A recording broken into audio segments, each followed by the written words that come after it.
ஓம் முருகா போற்றி போற்றி. என் அன்பு குழந்தையை, சிறுவாபுரி முருகன் சொல்கிறேன். உண்மையான வாக்கு, சத்தியமான வாக்கு. என் வாக்கு எப்போதுமே பொய்யாகாது தங்கமே. உன் இல்லத்தில் சுபகாரிய பேச்சுக்கள் நல்ல முடிவுக்கு வரப்போகுது. உன்னுடைய வீட்டில் சுப நிகழ்ச்சி நடக்கப் போகுது. இனி வரும் நாட்கள் உனக்கு இனிய நாளாக இருக்கப் போகிறது. இனி நீ எங்கேயும் எதற்காகவும் காத்திருக்காமல் இந்த சிறுவாபுரி முருகன் உன் வேலையை முடித்து கொடுக்க களமிறங்கப் போகிறேன். உன்னுடைய மனம் முழுவதும் நிறைந்திருக்கும் நான் உன் மனக்கவலைகள் அனைத்தையும் அழித்து உனக்கான நல்ல வாழ்க்கையை அமைச்சு தரப்போகிறேன் என்பதை மட்டும் தெரிஞ்சுக்கோ. அதனால்தான் உன் இல்லத்தில் சுபகாரிய பேச்சுக்கள் நடந்து கொண்டிருக்கிறது. அது நல்ல முடிவுக்கு வரப்போகுது என்று உறுதியாக சொல்கிறேன்.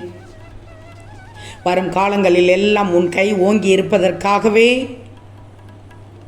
இன்று உன்னை ஒரு விளக்கேற்ற சொல்லப் போகிறேன். இன்று மாலையில் இந்த முருகனுக்கு ஒரு விளக்கேற்று தங்கமே.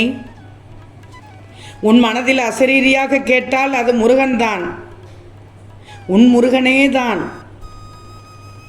இந்த பதிவை முழுவதுமாக கேட்டதும் விளக்கேற்று நிச்சயம் ஒரு நல்ல செய்தி கிடைக்கும். நீயே ஆச்சரியப்படுவாய். என்னை நிச்சயம் நீ அப்போது உணர்வாய். எப்போது நீ நான் சொல்வதையெல்லாம் கேட்க தொடங்குகிறாயோ அப்போதே உன் முருகன் உன் ஆசையை நிறைவேற்ற தொடங்கி விடுவேன். நீ தேடிச் சென்ற விஷயம் தானாகவே உன்னை தேடி வரும் பாரு. கடன் சுமையாக இருந்தாலும் சரி, நோய் நொடியாக இருந்தாலும் சரி, அதையெல்லாம் உன்கிட்ட இருந்து விலக்கி உன் வாழ்க்கையில் முன்னேற்ற பாதைக்கு கூட்டிட்டு செல்லப் போகிறேன். என்னை நம்பு, சந்தேகமே வேண்டும் தங்கமே. நீ என்னை விட்டு விலக முடியாதோ, எப்படி என்னை விட்டு நீ விலக முடியாதோ அதேபோல் உன்னை விட்டு உன் மேலே அன்பு வச்சிருக்கிற நானும் விலக மாட்டேன். எப்போதுமே எதையோ இழந்தது போல் கவலை தேய்ந்த முகத்தோடு இல்லாமல் கொஞ்சம் சிரித்த முகத்தோடு பூத்த முகமாக இருந்துதான் பாரேன். என்னதான் வெளியே நீ சிரிச்சிட்டு இருந்தாலும் உன்னுடைய மனசுக்குள்ள கவலையை வச்சுக்கிட்டு நீ புழுங்கி தவித்து கொண்டிருப்பது எனக்கு தெரியும். நான் பார்க்காமல் தான் இருக்கிறேன் என்று நினைத்தாயா? இத்தனை நாளும் உன் மனசில் வருத்தப்படுறதை பார்க்க முடியாமல் தான் இப்போ உன் கவலைகளுக்கெல்லாம் உன் முருகன் முடிவு கட்டப் போகிறேன். உன்னுடைய பல நாள் சோகம் எல்லாம் முடிவுக்கு வரப்போகுது. ஏன்னா உன் இல்லத்தில் சுப நிகழ்ச்சிகள் நடக்கப் போகிறது. அந்த பேச்சு வார்த்தை நல்ல முடிவுக்கு வரப்போகுது.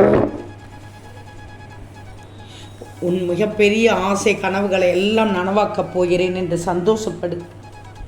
கூடிய சீக்கிரமே நீ நினைத்தது எல்லாமே நடக்கப் போகுது. உனக்கான செல்வம் பெருகப் போகுது.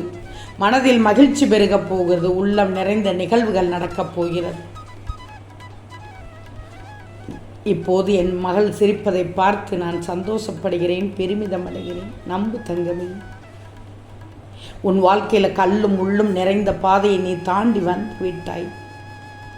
உன் கால்கள் பதம் பார்த்து ஒரு வழியையும் காட்டிவிட்டது தானே. இனி உன் பாதையை பாரேன், நேர்வழியாக இருக்கும், அழகான பாதையாக இருக்கும்.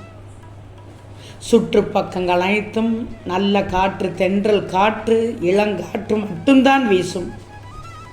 அங்கு புயலும் இருக்காது, சூறாவளியும் இருக்காது, புழுதியும் கிளம்பாது. அன்றாட பொழுது இனி உனக்கு மகிழ்ச்சியாக தொடங்கி மகிழ்ச்சியாகவே இருக்கும். எழுந்திரு தங்கமே.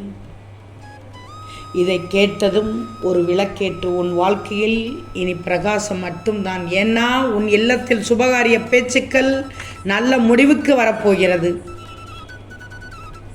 நான் தேடி எடுத்த பொக்கிஷமான உனக்கு நீ விரும்பியதை நான் தர மாட்டேனா? இன்று நல்ல நாளில் உனக்கான வேலைகள் எல்லாம் முடித்து கொடுத்து வெற்றி மகுடத்தை நிச்சயம் உனக்கு என் கைகளால் உன் கரத்தில் சேர்க்கப் போகிறேன். போதும், நீ பட்ட வேதனைகள் அனைத்தும் போதும், நீ பட்ட துன்பங்கள் அனைத்தும் போதும். உன் வாழ்க்கையில் சந்தோஷ தருணங்களாகவே இனி இருக்கப் போகிறது. இது உன் முருகனின் சத்திய வாக்கு. உன் வாழ்க்கையை புரிய வைத்து உன் வாழ்க்கையை பிரகாசமாக்குவேன். ஆனால் இந்த நேரத்தில் ஒன்று சொல்கிறேன் கேட்டுக்கோ. நீ மனிதனிடத்தில் மனிதனாக பழகு. அவர்களுக்கு ஆறுதல் அளிக்கும் வகையில் பழகு. காலத்தோடு பழகு. யாருக்கும் சிரமம் தராத வகையில் பழகு. அதேபோல் உன் பேச்சும் அமைதியோடு இருக்கட்டும். நேற்றைய மனிதனின் குணம் என்று பார்க்க முடியாது. குணங்கள் என்ன மாறிக்கொண்டே இருக்கும். யாரையும் அவர்களின் உருவத்தை வைத்து மட்டும் எடை போடாதே. உன்னிடம் நான் கேட்பது அமைதி, மௌனம், பொறுமை. அதனால் நீ நினைக்கலாம்,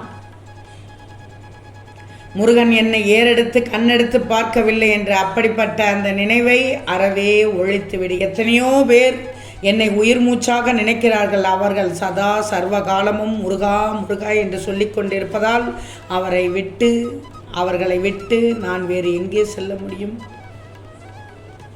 என் பிள்ளைகளின் மனம்தான் என் சிம்மாசனம். என் பக்தர்களின் மனம்தான் என் சிம்மாசனம். இந்த முருகனை நம்பி ஏமாந்தார்கள் என்ற பேச்சுக்கே இடமில்லை. என் அன்பு தங்கமி, நிம்மதியாக உன் வாழ்க்கையில் சென்று கொண்டே இரு. உனக்காக என்றும் எப்போதும் இந்த முருகன் கூடவே இருப்பேன். நான் பரம ஒளியை தருபவன். உனக்கானதை செய்து கொண்டுதான் இருக்கிறேன். என்னை அடைய பல பாதைகள் உண்டு. அதில் நீ விரும்பும் வழியை தேர்ந்தெடுத்து கொள்ளலாம். ஆனால் எந்த வழியை தேர்ந்தெடுத்தாலும் மனதை ஒருநிலைப்படுத்தினால் மட்டும்தான் என்னை பார்க்க முடியும், நினைக்க முடியும் என்பதை மறந்து விடாதே. சிலருக்கு பக்தி பாதை லேசாக இருக்கும், எளிமையானதாக இருக்கும். சிலருக்கோ கடினமாக இருக்கும். இடைவிடாத பிரார்த்தனையும் நிலையான பக்தியும் இந்த முருகனை திருப்தி அடைய வைக்கும். மனதில் தூய்மையான அன்பு தோன்றுமானால் எந்த விதத்திலாவது முருகனை சென்று அடைந்து விடலாம். நீயும் முருகனே கதி என்று எப்போதும் இருப்பாய். என் முருகன் எப்போதும் நம்மிடமே இருப்பார் என்ற நினைப்பு உன்னிடம் இருக்கணும்.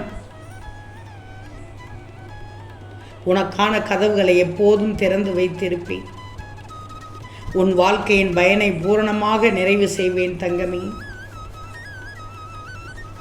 முருகா, எங்களுக்கு உங்களை விட்டால் வேறு கதி இல்லை. எங்களின் சந்தோஷமும் நிம்மதியும் அனைத்தும் நீதானே முருகா என்று நீ சொல்வது என் காதில் கேட்கிறது.